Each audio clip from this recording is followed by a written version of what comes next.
Hi everyone, ಎಲ್ರಿಗೂ ನಮಸ್ಕಾರ. ನಾನು ಶೀಲಾ. ಮತ್ತೊಮ್ಮೆ ನಿಮ್ಮೆಲ್ಲರಿಗೂ ಸೂಪರ್ ಸವಿರುಚಿಗೆ ಸ್ವಾಗತ. ಮಳೆಗಾಲದಲ್ಲಿ ಎಲ್ಲರೂ ಇಷ್ಟಪಟ್ಟು ತಿನ್ನುವ ಒಂದು ಸಾಯಂಕಾಲ ತಿಂಡಿ ಆನಿಯನ್ ಪಕೋಡ, ಕ್ರಿಸ್ಪಿಯಾದ ಆನಿಯನ್ ಪಕೋಡ ರೆಸಿಪಿನ ನಾನು ಇವತ್ತಿನ ವಿಡಿಯೋದಲ್ಲಿ ತೋರಿಸ್ತಾ ಇದ್ದೀನಿ.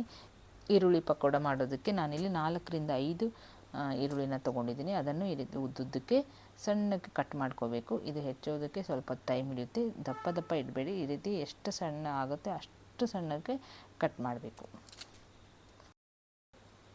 ಇವಾಗ ನಾನು ಎಲ್ಲ ಆನಿಯನ್ ಈ ರೀತಿ ಕಟ್ ಮಾಡಿಕೊಂಡು ಒಂದು ಬೌಲಲ್ಲಿ ಹಾಕಿ ತೆಗೆದಿಡ್ತಾ ಇದ್ದೀನಿ. ನೋಡಿ, ಎಲ್ಲ ಒಂದೇ ಸೈಜಲ್ಲಿ ಕಟ್ ಮಾಡಿಟ್ಕೊಂಡಿದ್ದೀನಿ. ಇವಾಗ ಇದರಲ್ಲಿ 1 ಟೀ ಸ್ಪೂನಷ್ಟು ಉಪ್ಪು ಹಾಕಬೇಕಾಗುತ್ತೆ. ಉಪ್ಪು ಹಾಕಿ ಅದನ್ನು ಚೆನ್ನಾಗಿ ಮಿಕ್ಸ್ ಮಾಡಬೇಕು. ಉಪ್ಪು ಹಾಕಿದ್ಮೇಲೆ ಈರುಳ್ಳಿನ ಚೆನ್ನಾಗಿ ಅದು ಪ್ರೆಸ್ ಮಾಡಿ ಮಿಕ್ಸ್ ಮಾಡಿ. ಈರುಳ್ಳಿ ಕೂಡ ಅದು ಬಿಡಿ ಬಿಡಿ ಆಗುತ್ತೆ. ಇವಾಗ ನೋಡಿ, ಎಲ್ಲ ಸಪ್ರೇಟ್ ಆಗಿದೆ. ಎಲ್ಲ ಈರುಳ್ಳಿ ಕೂಡ ಒಂದೊಂದೇ ಆಗಿ ಸಪ್ರೇಟ್ ಆಗಿದೆ. ಆ ಥರ ಆಗಬೇಕು. ಅದಕ್ಕೆ ಒಂದು 2 ನಿಮಿಷ ಹಾಗೆ ಮಿಕ್ಸ್ ಮಾಡ್ತಾಯಿರಿ. ಇದು ಈರುಳ್ಳಿ ಕೂಡ ಮೆತ್ತಗಾಗುತ್ತೆ. ಸ್ವಲ್ಪ ಈರುಳ್ಳಿ ಪಕೋಡ ಮಾಡುವಾಗ ಮಾತ್ರ ಈ ರೀತಿ ಉಪ್ಪು ಹಾಕಿ ಈರುಳ್ಳಿನ ಸ್ವಲ್ಪ ಹೊತ್ತು ನೆನೆಸ್ಕೋಬೇಕು. ಇವಾಗ ಅದು ನೀರು ಬಿಡುತ್ತೆ ಚೆನ್ನಾಗಿ. ಆ ನೀರಿನಲ್ಲೇ ನಾವು ಕಡಲೆ ಹಿಟ್ಟನ್ನು ಕಲಿಸ್ಕೋಬೇಕಾಗುತ್ತೆ. ಅದಕ್ಕೋಸ್ಕರ ಈಗ ಇದಕ್ಕೆ ಇನ್ನೊಂದು ಟೀ ಸ್ಪೂನಷ್ಟು ನಾನಿಲ್ಲಿ ಚಿಲ್ಲಿ ಪೌಡ್ರ್ ಹಾಕ್ತಾಯಿದ್ದೀನಿ. ಇದು ಚೆನ್ನಾಗಿ ಖಾರವಾಗೂ ಇರುತ್ತೆ pakora. So 1 teaspoon chilli powder ಹಾಕಿ ಇನ್ನೊಂದು ಸಲ ಚೆನ್ನಾಗಿ ಈ ರೀತಿ ಮಿಕ್ಸ್ ಮಾಡ್ಕೊಳ್ಳಿ. ಹೀಗೆ 1-2 ನಿಮಿಷ ಚೆನ್ನಾಗಿ ಕೈಯಿಂದ ಪ್ರೆಸ್ ಮಾಡಿ ಕಲಸಿ. ನೋಡಿ, ಕಲಿಸೋವಾಗನೇ ಗೊತ್ತಾಗುತ್ತೆ ಆನಿಯನ್ ಎಷ್ಟು ಸಾಫ್ಟ್ ಆಗಿದೆ. ಮತ್ತು ನೀರಿನ ಅಂಶ ಗೊತ್ತಾಗುತ್ತೆ. ಕೈಯೆಲ್ಲ ನೀರಾಗುತ್ತೆ, ಮೆತ್ತಗಾಗ್ಬಿಡುತ್ತೆ ಆನಿಯನ್ ಫುಲ್ಲು. ಉಪ್ಪು ಹಾಕಿರ್ತೀವಿ ನೋಡಿ. ಇವಾಗ ಒಂದು 10 ನಿಮಿಷ ಬಿಟ್ಟರೆ ಇನ್ನೂ ಸ್ವಲ್ಪ ಸಾಫ್ಟ್ ಆಗುತ್ತೆ ಈರುಳ್ಳಿ. ಈಗ ನಾನು ಕಲಸಿ ಇದನ್ನು ಸಪ್ರೇಟಾಗಿ ಒಂದು 10 ನಿಮಿಷ ಇಡ್ತಾ ಇದ್ದೀನಿ. 10 ನಿಮಿಷ ಬಿಟ್ಟು ಇದಕ್ಕೆ ಮತ್ತೆ ಬೇರೆ ಇಂಗ್ರೀಡಿಯೆಂಟ್ಸನ್ನೆಲ್ಲ ಹಾಕಿ ಮಿಕ್ಸ್ ಮಾಡೋಣ.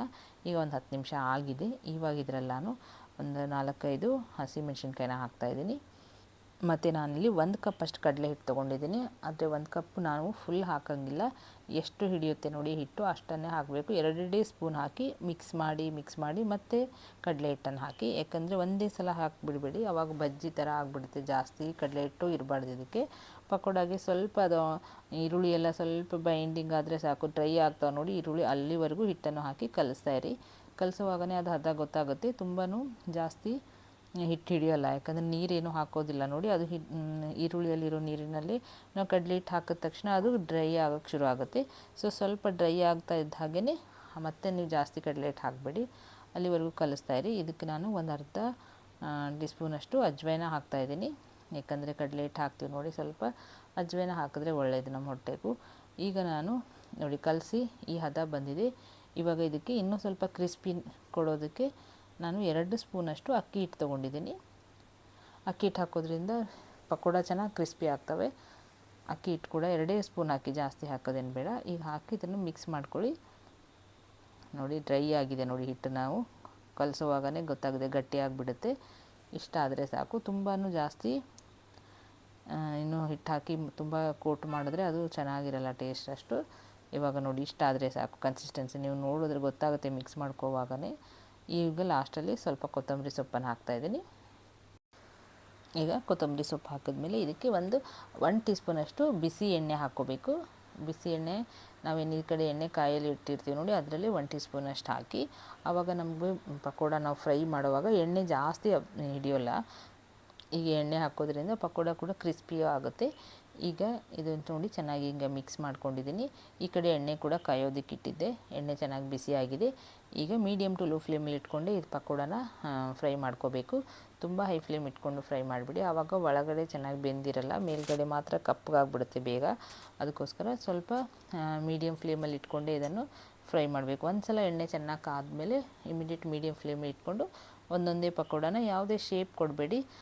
ಹಾಗೆ ನಾನಿಲ್ಲಿ ಹಾಕ್ತಾಯಿದ್ದೀನಿ ನೋಡಿ, ಆ ಥರ ಸ್ವಲ್ಪ ತೊಗೊಂಡು ಹಾಕಿ ಎಣ್ಣೆಯಲ್ಲಿ ಎಷ್ಟು ಹಿಡಿಯುತ್ತೆ ಒಂದು ಸಲ ಅಷ್ಟನ್ನೇ ಮಾತ್ರ ಹಾಕಿ. ತುಂಬ ಜಾಸ್ತಿನೂ ಒಂದೇ ಸಲ ಹಾಕಿಬಿಡ್ಬಿಡಿ. ಈಗ 6 to 8 ಪಕೋಡನ ನಾನು ಒಂದು ಸಲ ಹಾಕ್ಕೋತಾಯಿದ್ದೀನಿ. ಎಣ್ಣೆ ಸ್ವಲ್ಪ ಕಡಿಮೆನೇ ಹಾಕಿದ್ದು ನಾನು. ಇದು ಚೆನ್ನಾಗಿ ಫ್ರೈ ಆಗಲಿ. ಇದಕ್ಕೆ ಸ್ವಲ್ಪ ಮೀಡಿಯಮ್ ಫ್ಲೇಮಲ್ಲಿ ಇಟ್ಕೊಂಡೆ ಫ್ರೈ ಮಾಡ್ಕೋಬೇಕು. ಯಾವಾಗಲೂ ಪಕೋಡ ಎಲ್ಲ ಸ್ವಲ್ಪ ನಿಧಾನವಾಗಿ ಫ್ರೈ ಮಾಡಿಕೊಂಡ್ರೆ ಒಳಗಡೆನೂ ಚೆನ್ನಾಗಿ ಬೇಯುತ್ತೆ ಮತ್ತು ಕ್ರಿಸ್ಪಿನೂ ಆಗುತ್ತೆ. ಅಷ್ಟೇ, ಬೇಗ ಹೈ ಫ್ಲೇಮ್ ಇಟ್ಕೊಂಡು ಮೇಲ್ಗಡೆ ಮಾತ್ರ ಕಪ್ಪಗಾಗೋಕ್ಕೆ ಶುರು ಆಗುತ್ತೆ ನೋಡಿ. ನಾನಿಲ್ಲಿ ಚೆನ್ನಾಗಿದೆ ಫ್ರೈ ಆಗಿದೆ. ಒಂದು ಕಡೆ ಆಗಿದೆ, ಈಗ ಇನ್ನೊಂದು ಕಡೆ ಟರ್ನ್ ಮಾಡಿ ಹಾಕ್ತಾಯಿದ್ದೀನಿ. ಎಷ್ಟು ಚೆನ್ನಾಗಿ ಕಲರ್ ಬಂದಿದೆ ನೋಡಿ ಇದು ಪಕೋಡದು. ಎಲ್ಲ ತೊಗೊಂಡು ಬರ್ತೀವಿ ನೋಡಿ ಆನಿಯನ್ ಪಕೋಡ ಅದೇ ಥರ ಕಲರ್ ಬರುತ್ತೆ. ಅದೇ ಟೇಸ್ಟು ಕೂಡ ಹಾಗೆ ಕ್ರಿಸ್ಪಿಯಾಗಿ ನಾವು ಅಕ್ಕಿ ಹಿಟ್ಟೆಲ್ಲ ಹಾಕಿರ್ತೀವಲ್ಲ ಕ್ರಿಸ್ಪಿಯಾಗೂ ಆಗುತ್ತೆ ಸೇಮು. ಸೊ ನಿಧಾನವಾಗಿ ಇದನ್ನು ಫ್ರೈ ಮಾಡ್ಕೋಬೇಕು ನೋಡಿ. ಫ್ರೈ ಮಾಡ್ತಾ ಇರುವಾಗಲೇ ಗೊತ್ತಾಗುತ್ತೆ ಎಷ್ಟು ಚೆನ್ನಾಗಿ ಕಲರ್ ಬಂದಿದೆ ಮತ್ತು ಇದು ಎಲ್ಲ ಈವನ್ ಆಗಿ ಫ್ರೈ ಆಗಿದೆ ನೋಡಿ ಒಳಗಡೆ. ಅದಕ್ಕೋಸ್ಕರ ಸ್ಲೋ ಆಗಿ ಇದು ಮೀಡಿಯಮ್ ಫ್ಲೇಮಲ್ಲಿ ಇಟ್ಕೊಂಡು ನಾವು ನಿಧಾನವಾಗಿ ಫ್ರೈ ಮಾಡಿಕೊಂಡ್ರೆ ಅದು ಕರೆಕ್ಟಾಗಿ ಕ್ರಿಸ್ಪಿನೆಸ್ ಹಾಗೆ ಇರುತ್ತೆ ಆನಿಯನ್ ಪಕೋಡ ಅದು ನೋಡಿ. ಈಗ ಇದು ನಾನು ಒಂದು ಟಿಶ್ಯೂಲ್ಲಿ ತೆಗಿತಾ ಇದ್ದೀನಿ.